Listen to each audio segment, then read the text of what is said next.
Hi friends, പുതിയൊരു വീഡിയോയിലേക്ക് എല്ലാവർക്കും സ്വാഗതം. അങ്ങനെ ഗംഗാധരൻ വീട്ടിലേക്ക് വരുന്നുണ്ട് കേട്ടോ, മാലതിയും കൂട്ടിയിട്ട്. അപ്പം അമ്മനോട് കുറേ കാര്യങ്ങളൊക്കെ ചോദിക്കുന്നുണ്ട്.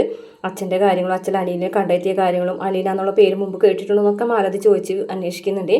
ഇതേ സമയം നമ്മുടെ ബാലേന്ദ്രനാണെന്നുണ്ടെങ്കിൽ ഒരു കോണി ബെല്ല് വെപ്പിക്കുകയാണ്. അപ്പോൾ അത് ബെല്ലടിക്കുമ്പോൾ അലീന പോകുന്നു. അലീന അവിടുത്തെ കാര്യങ്ങൾ ചെയ്തു കൊടുക്കുന്നതൊക്കെ കണ്ടിട്ട് വൈജയന്തിക്ക് അങ്ങ് ദേഷ്യം വരികയാണ് കേട്ടോ, കാര്യത്തുള്ളാണ്. വൈജയന്തി ആണെന്നുണ്ടെങ്കിൽ അലയോട് പറയുകയാണ്, ഇടി വേലക്കാരിയായിട്ട് വന്ന നീ വീട്ടുകാരിയായി മാറാൻ നോക്കുകയാണോ കള്ളി എന്നൊക്കെ വിളിക്കുന്നുണ്ട്.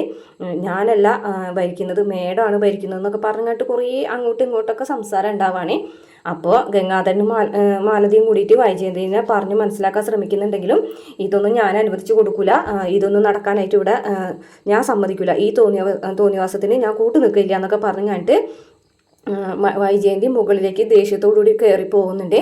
അങ്ങനെ കയറിപ്പോയിട്ട് മുകളിൽ ചെന്നിട്ട് ബാലേന്ദ്രനായിട്ട് വഴക്കൊക്കെ ഉണ്ടാക്കുന്നുണ്ട്. പക്ഷേ ബാലേന്ദ്രൻ ആണെന്നുണ്ടെങ്കിൽ സാധനങ്ങളൊക്കെ എടുത്ത് എറിഞ്ഞു ഓട്ടിക്കുകയാണ് കേട്ടോ. എന്നിട്ട് കൺമുന്നിൽ വന്ന് പോകരുത്, പോകാൻ പറയും ഇവളോടെന്ന് പറഞ്ഞിട്ട് ഓട്ടിപ്പിക്കുകയാണ്. അങ്ങനെ ദേഷ്യം വന്നിട്ട് വൈജയന്തി ആണെന്നുണ്ടെങ്കിൽ അലീനനെ അടിക്കുകയൊക്കെ ചെയ്യുന്നുണ്ട്. അപ്പോൾ അടിക്കുന്നത് ബാലേന്ദ്രൻ ഒട്ടും ഇഷ്ടപ്പെടുന്നില്ല കേട്ടോ. അങ്ങനെ ദേഷ്യത്തോടു കൂടി ബാലേന്ദ്രൻ അലറി വിളിച്ച് വൈജയന്തിനെ താഴത്തേക്ക് ഓടിക്കുന്നുണ്ട്. അതുപോലെ ഗംഗാധരൻ്റെ കയ്യിൽ നിന്ന് വൈജയന്തിക്കും അടി കിട്ടുന്നുണ്ട് നാളത്തെ എപ്പിസോഡിൽ. പിന്നെ മുത്തശ്ശിയോട് നമ്മൾ അലീനയാണെന്നുണ്ടെങ്കിൽ വൈജയന്തിയെ കുറിച്ച് കാര്യങ്ങളൊക്കെ ചോദിക്കുന്നുണ്ട് കേട്ടോ. അപ്പോൾ ആഗ്രയിലെ കാര്യങ്ങളൊക്കെ ചോദിക്കുന്നുണ്ട്. അതുപോലെ തന്നെ മുത്തശ്ശി പറയുന്നുണ്ട്, നീ വന്നതിന് ശേഷമാണ് ഈ വീട്ടിൽ ഇത്രയും പ്രശ്നങ്ങൾ ഉണ്ടായതെന്ന് മുത്തശ്ശി അലീനയോട് തുറന്ന് പറയുന്നുണ്ട്.